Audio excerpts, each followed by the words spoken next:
God is moving. It's Young People Nation.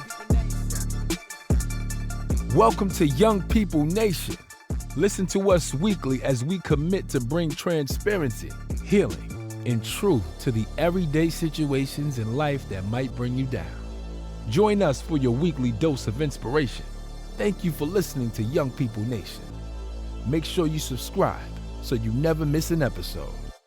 And now, here's your host, Eugene and Donna Perry. Let's go.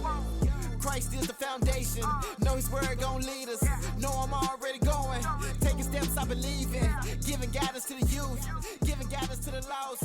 Giving the world to the project. Lead them back to the cross. Welcome to Young People Nation, and it's the Perrys this time. Yeah, let's do it. Yes, let's do it. Let's do it. It's been a great journey with you, dear, and God first, and we together. And it's just amazing how when we started this over a year and a half ago, we had no idea what we was doing, but we thank God for David Bash and the team, Charles, Michael, and Get Up Production. We're grateful for Raquel Gardner and Rocky Premier, and thanks, Rocky. Yes, and we're grateful for, but most importantly, we're grateful for God. Yes.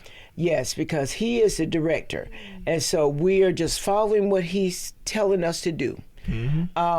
We also like to thank our supporters, our audience, the subscribers. We thank you so much. We thank you so much for those who sow into this ministry and this movement. Thank you so much. Now, we talked about autism awareness in the previous sessions because April was Autism Awareness Month. However, there's also April being the National Stress Awareness Month. And so we have to be self-aware of when we're stressed. So stress, you can be doing that, it could be happening and you have no idea.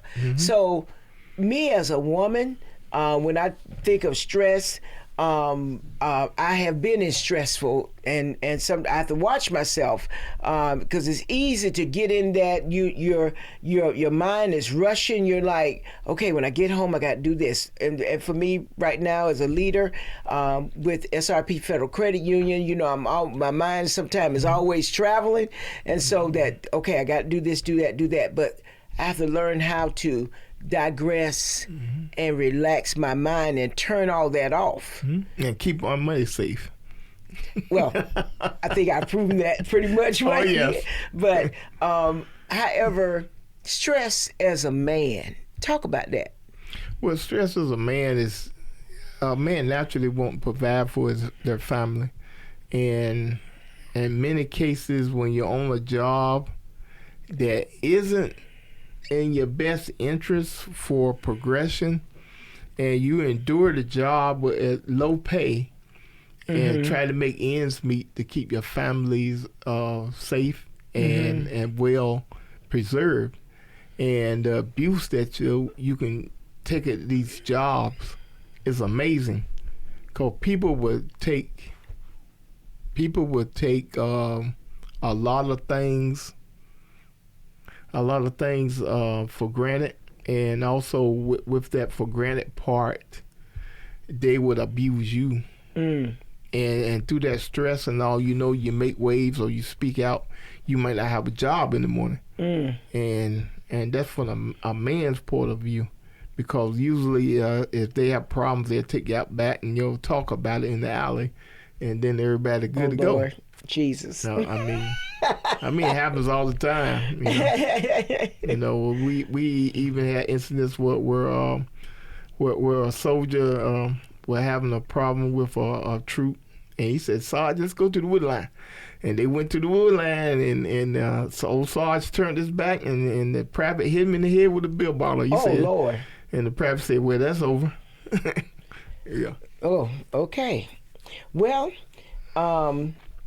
what are some coping mechanisms from a male perspective? I can say, there's different coping mechanisms. And let me give this disclaimer, audience, we are not clinicians. We're not saying that you should take these methods or anything. We're just speaking from our own personal experience. So we want to give that disclaimer that we're not clinicians and we're not advising anyone to do anything. But we're just talking about stress from where we've been in life. Well, from a man's point of view, they usually get involved in sports, and basketball or football or tennis, or what's the other one where you take the handball thing that you do on the court. Okay, handball. Yeah. I forgot the exact what it's they handball. call it. Okay. Well, that takes a lot of stress out. We used to play that sometime at the gym, didn't we? Yeah, I believe I won the last game, didn't I? Oh, I don't know. Okay, all right. But we used to play it at the gym. Yeah, 'cause Yes. men are very competitive Yes. in that way. They got to be the head honcho, and if they lose, it's even more. And then some people play cards. Okay. I know as a woman, sometimes, go and get a massage. Sometimes go and get your feet, just pampering yourself. Sometimes it's just getting somewhere, getting quiet, getting a book. Sometimes it's just relaxing with nothing on. Just close your eyes and just relax. Coping mechanisms. Well, that's a woman giving you that massage, right? Oh, yeah, I already know. Ain't no man getting All right. massage. I'm just checking. I'm just saying. I already know. Listen, guys, you know who you're married to? Yes. I'm just And saying. so, no, sir. Your hands is the only one touch me like that. Okay, I'll give you a massage tonight then. Okay, so, but yeah, different coping mechanisms work for different people. You got to find out what works for you that really allows you to relax and bring it in, because stress is a silent killer. It really is. That's how some people, all of a sudden, sometimes a person have a heart attack or stroke. Like sometimes the higher you are in a position, that level of pressure. So that self-awareness and also being aware of the people around you. Like for myself, I pray for my leaders every day. Yes, you do. I call them out by name because they have a lot of responsibility. You understand that you're not in that position for title only. You're in that position to make a difference. Well, men stress and all is a little different than women's stress because in that respect, men are more physical and things with the job, not keeping up with the program or not meeting the quota can be very stressful with us as a man. The mental factor, the mental stress is very relevant too, but it's more of that with a woman, in my own personal opinion, than a man, because you have your office backbiting, you have your office I'm going behind your back to the boss or going to HR or no, and they be saying stuff. I just getting that as an example because I have seen a lot of this stuff happen when I used to be instructor, the writer for the military, and they had a lot of things like, I don't like that individual. I'm going to report that. They do a little. Now, is this from a man perspective? A man perspective that Okay. I've seen other people do, and most men would be like, oh shoot, they complain about me again. I don't care, that I'm still doing my job. And then with a woman, I do it. I need to talk about that. A little different. That's right. And so for me as a woman, that is where especially if you're a working woman, okay, and you got a family and children, your day starts early in the morning and generally does not turn off until late at night because you're at work, depending on the position you're in. You got to do your job. If and I'm just speaking from where I've been. If there's something wrong with the children, sometimes they're gonna call the mother. Very seldom they're gonna call that father. they're going to call that mother. And so you got to leave your job, go take care of the kids, get home, make sure the home is clean, make sure food is ready. But I find that more in everyday life, they always call the mother first. The school, they always call the mom. They don't call the dad. At all. I think it like for us, for instance, because you was in the military, you would be gone. And so it made more sense for them to call me. However, you was the father that would just pop up at school and come around our daughter's lunchtime and be buying ice cream. Well, even after I got out, when the incident happened, they would still call you and still wouldn't call me or let me know. I found out later on, and it's kind of how we had set that pattern, because when you was in the military, everything, it come back this way. And so what I had to learn to do, because I didn't know anything about massages or getting your feet done or nails done when our daughters was coming along. However, as I've gotten older, I've recognized you need to take a break. Okay, you need to turn that off, and you need to relax. So stress as a leader at home and at work, that's kind of what we're talking about right now. You got to, when I'm at work, I'm at work. Right. When I'm at home, I'm at home. I've had to learn how to balance. That's the key word right there. Learn how to balance, because if you don't learn how to balance, you'll be in overdrive. So you think men balance more better than women?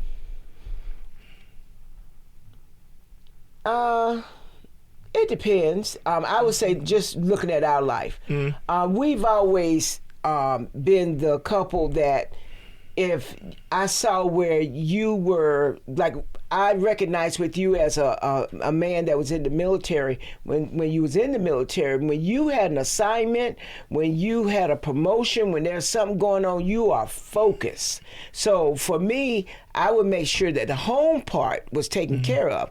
So then, as we've gone along in our journey, like you were sharing in the previous recordings, even though I would get home after you did, and you were still in the military, you would make sure those girls got their homework, got their clothes changed to go outside and play. And I'm laughing because Amber took advantage of me. Yeah, she and did. So I believe that the balance comes in discerning the need of the spouse. You understand? I can't talk on other couples, right? But I can talk about us. And so you've had to reel me in a couple of times. Well, I'll say this about us. When I came home, the work was less stressful at times. But when I came home, it was always a different adventure, because my daughter, I love her, Amber, she will do things and be doing things that will cause you to lose it. Because I remember I came home and I said, Lord, let it be a normal day when I come home. And I would come home and there's my daughter Amber being drugged across the yard by this Rottweiler. She got the leash and she dragging all across the yard, holding on to the dog, and the dog is galloping all around the neighborhood, and my daughter is holding on to the leash and being drugged like a cowboy picture. And we don't have a dog. Yeah, we don't have a dog. She loves dogs. And this strange dog is pulling her all across the yard, and she with her bicycle helmet on is saying, "Ho Coco, ho Coco." And I'm like, let that beast go, let the beast go. The dog head was huge. You know how big them Rottweilers get. And here's Amber. Hold on, and then it was a time when Amber was had her arms around this another dog, this real mufflet type dog, that kind of dog that weigh about 250 pound dog, huge dog, And here she is putting her hands all in his mouth, putting her head in his mouth, hugging all over the dog, riding the dog around the yard like a horse. And I'm saying, oh my God. And it's like, this would not be happening when I got home. This would just happen while... When you come home, it's order. They sitting in the corner watching the games or whatever, and they are perfect children. They're perfect.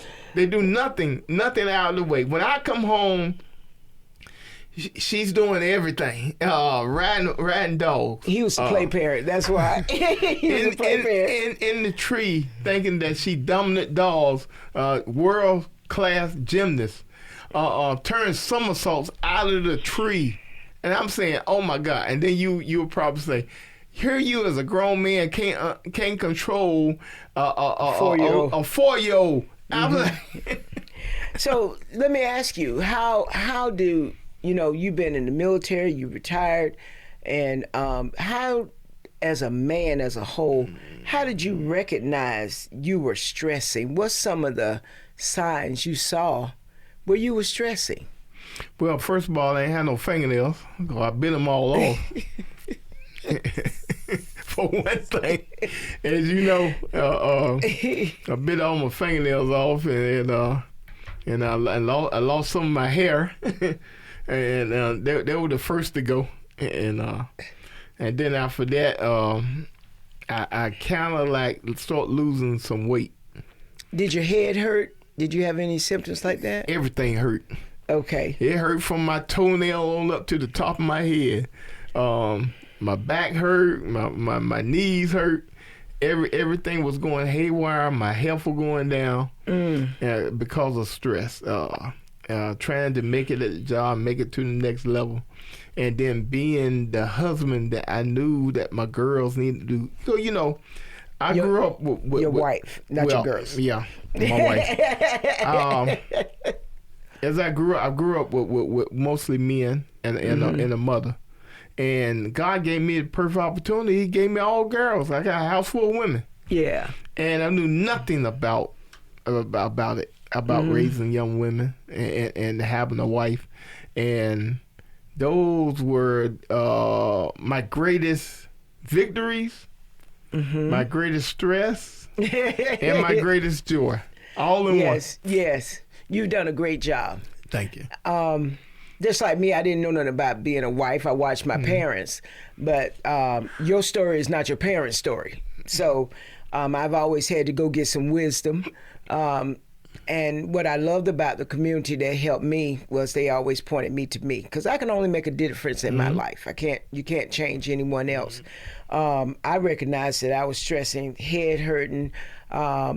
Even when I used to have those seizures, I recognized in the healing journey that I was stressing a lot. My brain just did not turn off, and so I had to learn.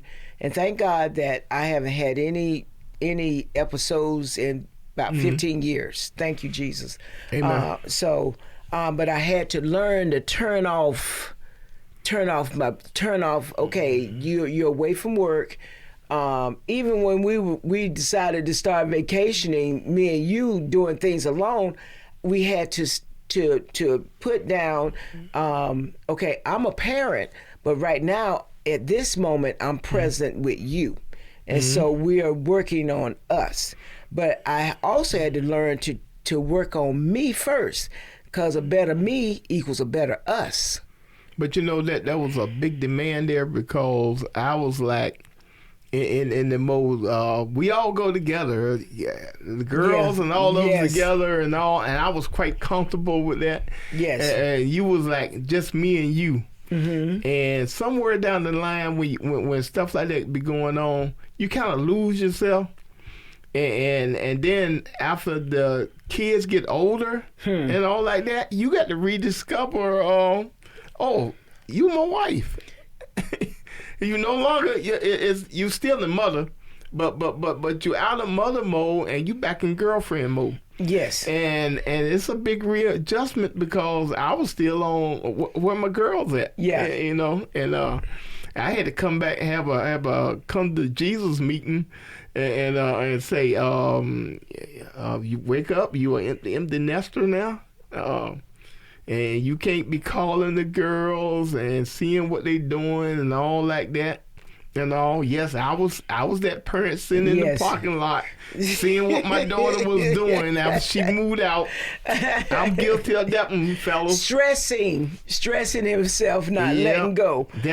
I was the guy that was sitting in the parking lot like meet the Farkers out there, seeing what was going on. And whether I need to show my face, and because it wasn't going to be party over Nina's or Amber's and all, and I was watching who was going in and out of the apartment. I was that guy. And you know what? I knew. I came to you one day because in my prayer time, it's like I saw you and I was like, why are you over there doing that? And you just looked at me like, how you know? Okay, never mind. But I just happened to be in the neighborhood. Even though you just happen to be in the neighborhood. in the neighborhood, even though it's 15 miles out of the way, I just happened to go that way. You know, we're about to close on this session, and one thing I recently had Tiffany Hodge of Tiffany Empowers to come in and talk to the team God has graced me to lead with SRP Federal Credit Union about self-reflection and accountability, and so. In that, I was listening to her and how we must be self-aware. We cannot get so caught up with the situations of other people's lives. I'm learning to operate, and I'm not going to say I've learned, I'm learning to operate in the spaces I'm graced to operate in. And when it's time to turn that off, turn it off. And so, because I do not want to be one of those people that your mind don't turn off and you're stressing and then this has an effect on your heart and your body and everything, and then something happens. Keep them gray hairs off you. So, self-awareness is major. It is so major. So we are about to end this session on stressors and being aware of stress, and that April was National Stress Awareness Month, and so we always need to be aware 365. We need to, at the end of the day, I believe in just sitting back and asking myself, did I do what God told me to do today? You understand? It's like a checkoff mark. Did I do what the Lord told me to do? Did I make a difference? Positive in someone's life today. And so these are things that bring you great peace, great joy, and you can move forward. So with that being said, we always give out our mental health hotlines because we never know who's listening. That's a 988 hotline. You have the text home to 741-741. That's free 24/7 services. There's the NAMI, that's the National Alliance on Mental Illness. And you can go to their website and reach out by the state you live in and get the help you need. And if all else fails, please call 211 for the general community resource. That's 24/7. Mr. Perry. I tell you, in everyday life, you need to do like Ferris Bueller did. Ferris Bueller's Day Off. Everyone should see that movie. Take some time to reflect and smell the coffee and just soak in the moment. Because if you don't and you keep stress going like that, you'll miss that stoplight.